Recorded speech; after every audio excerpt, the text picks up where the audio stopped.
It was the kidnapping case that rocked the nation. In the early hours of June 5th, 2002, 14-year-old Elizabeth Smart was abducted from her bedroom at knife point in Salt Lake City, Utah. An exhaustive nationwide hunt immediately launched, but months went by with few leads panning out and hope dimming. And then, after headlines began to dwindle, 9 months later, came the news few expected to hear. We have found Elizabeth Smart. Now in a new Netflix documentary, Elizabeth Smart shares her story in her own words, recounting that fateful night, her abduction and abuse by Brian David Mitchell and his wife, Wanda Barzee. And I specifically remember him saying, the whole of Salt Lake is looking for you, but they will never find you because I have you. The documentary also featuring interviews with Smart's family, including her sister, Mary Catherine, who was in the room when Elizabeth was kidnapped. After my sister was kidnapped, I was very frightened to go to sleep.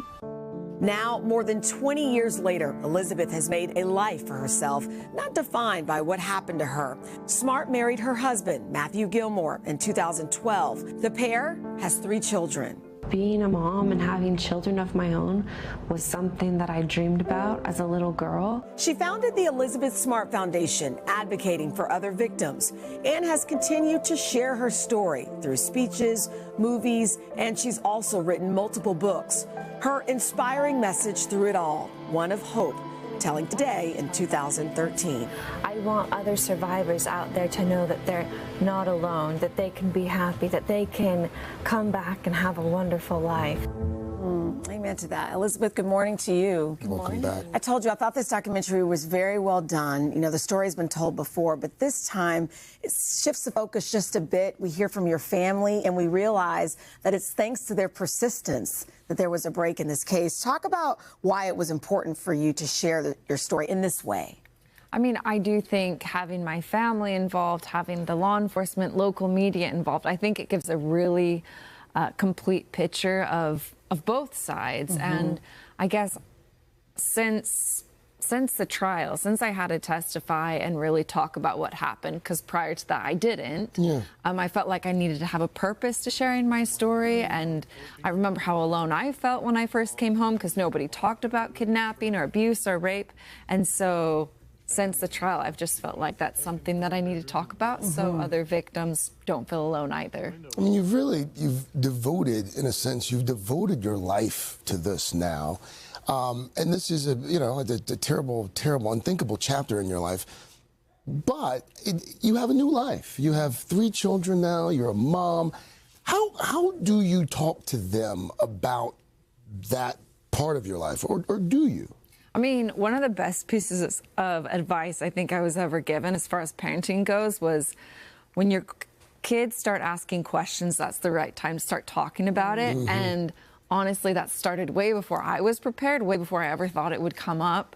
But I think my oldest was like 3 years old when she started asking me questions, like where was I going, what was I doing, why was I doing it? And that was shocking. I was not ready. Honestly, I'm not sure if I'm still ready.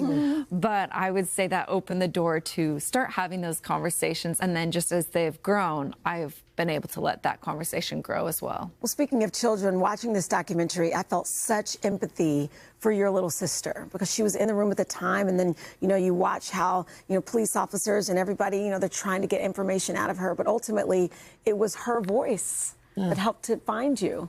How do you wrap your mind around that, and what does her voice mean to you today in your relationship? I mean, she's my hero. Oh. She saved me. Had she not remembered who had kidnapped me, who's to say that I would be here today? I mean, the police all had their suspects, and my captor I don't even think was on their radar at all. So she is my hero. You've inspired so many people over the years. You'd be hard-pressed to find anyone not familiar with your story. When people come up to you and they're like, "Oh, Elizabeth Smart," how do you deal with that? What are those interactions like?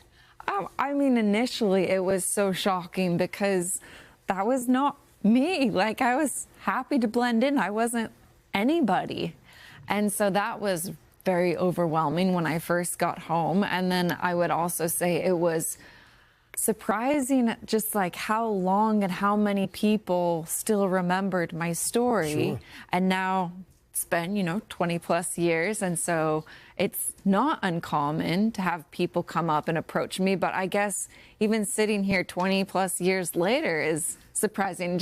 I would never have imagined this for my life. I never would have thought that my life would go in this direction. Well, we used the word hope at the beginning of this piece, and I'm sitting here and I'm thinking, this is it personified. Because there's somebody at home right now who may feel alone, and they can see that there's a light there at the end of the tunnel. So happy you're here. Thank you. Thank you. Thanks for being that light for more than 20 years now.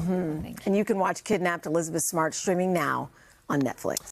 Hey, thanks for watching. And don't forget, you can catch the Today Show every morning on NBC or take Today when you're on the go. Just follow the Today podcast on Apple Podcasts, Spotify, or wherever you listen.